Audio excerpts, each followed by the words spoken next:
Hello 2020, how are you doing? Bolt, you know it's Insert months after January here. right? Emolga, this is my channel. Are you really surprised with me taking forever to get a project out? Okay, you have a point. Are you gonna explain the sudden change in design? Nah, I don't think it's needed right now. It's just a green hoodie anyways. Okay then. But what are you gonna do? Well, I do have one idea. Oh, that sounds fun. Yep, now let's roll the new intro. Wait, did you say new intro? Breaking in, so we can break out, breaking in, so we can break out, breaking in, so we can break out, breaking out. Heyo, Bolt here, and welcome to my very first review. What is this review series, you ask? Well, it's a review series that covers figures, video games, and potentially movies and anime as well, depending on how much copyright wants to fuck me over. But anyways, what am I going to cover today? Today, I'm going to cover a figure. To be more specific, the Nendoroid 965 Sora. This was made by the Good Smile Company as a part of their Nendoroid line of figures. When it comes to the character, Sora is the main character of Square Enix and Disney's big crossover game, Kingdom Hearts, which has had an interesting history, but that's not my big concern right now. When it comes to how I'll be judging figures, I'll be using different subsections.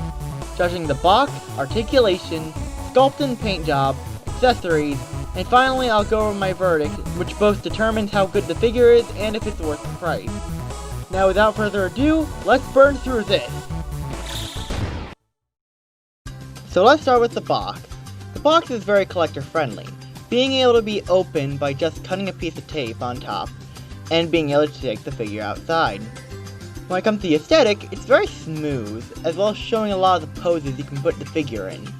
Its aesthetic is a bit generic, but it's pretty standard for an Nendoroid box.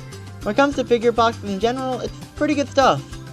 Getting the figure out is also very easy, with no wires or such crap like that getting in the way. My only problem is that there's no specific piece of plastic that's used to hold the extra hands or the stand, but hey, that's just a nitpick. Overall, pretty good box. Now let's move on to the articulation. This was actually one of my first Nendoroids, and I'm kind of surprised with how much articulation is actually on it, considering the only Nendoroid exposure I've had before then are the Mario Nendoroid and watching a review of the Sonic Nendoroid. But anyways, this figure has about 16 points of articulation. Those being a ball joint neck, though the hair kind of limits it, ball jointed shoulders, a bicep swivel, elbow bend, wrist swivels, a waist swivel, ball jointed hips, knee bend, which thanks to the sculpt can actually go all the way back, and ball jointed ankles. These joints allow for some pretty dynamic posing, which is also great for the type of figure this is. You can pull off some good aerial poses, some good action poses, and some good running poses. Though one thing I'm disappointed by is the fact that he isn't really able to do the main battle stance which he's able to do in the games. Which does suck, but hey, what are you gonna do? It's a Nendoroid. But overall, the articulation here is pretty good.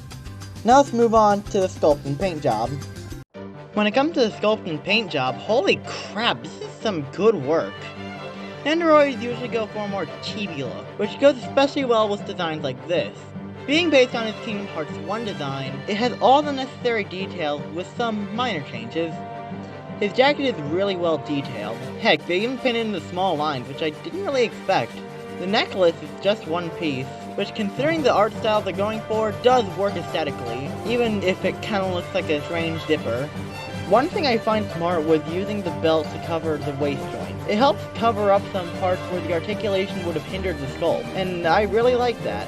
Speaking of things I really like, the hair is especially well detailed and even kind of sharp. No joke, when I first got this one, I actually poked my finger on the hair. It's that sharp. The face is also well sculpted, though a lot of that credit is mainly due to the paint. Like, Jesus Christ, those eyes look amazing. Though I will say, the only part of the sculpt I think kind of is hindered by the articulation is the arms, which, the way the joints are made, kind of do look really apparent. But that doesn't take away from what's otherwise an amazing sculpt. As for the hands, well, that's where we're gonna have to go to the next topic, the accessories. Nendoroids usually make up for their lack of articulation by adding a lot of accessories, and Sora is no different. Like all Nendoroids, Sora comes with a stand, which plugs into his back and helps him stand and pull off more poses.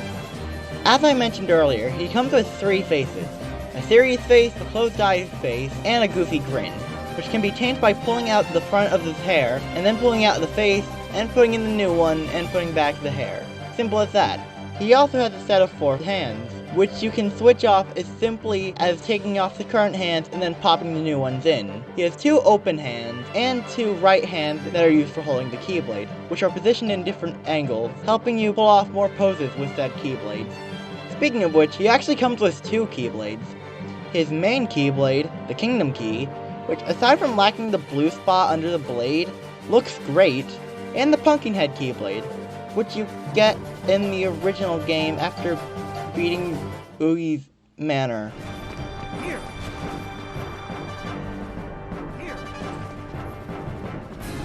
Gosh! Oh, what was that for? Because you have a thing to review, and, well, I wanted to. I hate you.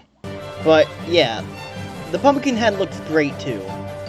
He also comes with a keyhole and some effect pieces to make it look like he's sealing the keyhole, much like in the first game. The last accessory he comes with is a Papu fruit, which is sculpted pretty nicely and fits into his open hand. Isn't that the fruit that binds 2 people like Destiny? Yeah? Gotta go. Don't get any ideas, rat. Damn it. But with all that said, it's time for my verdict. Overall, this is a pretty good figure. It has a couple flaws, but that doesn't really get in the way of its strong points. With good articulation, a great sculpt, really good paint job, and some pretty good accessories, this is definitely worth the $40 to $30 you'll spend on it. Anyways, this has been Firebolt, and thanks for watching.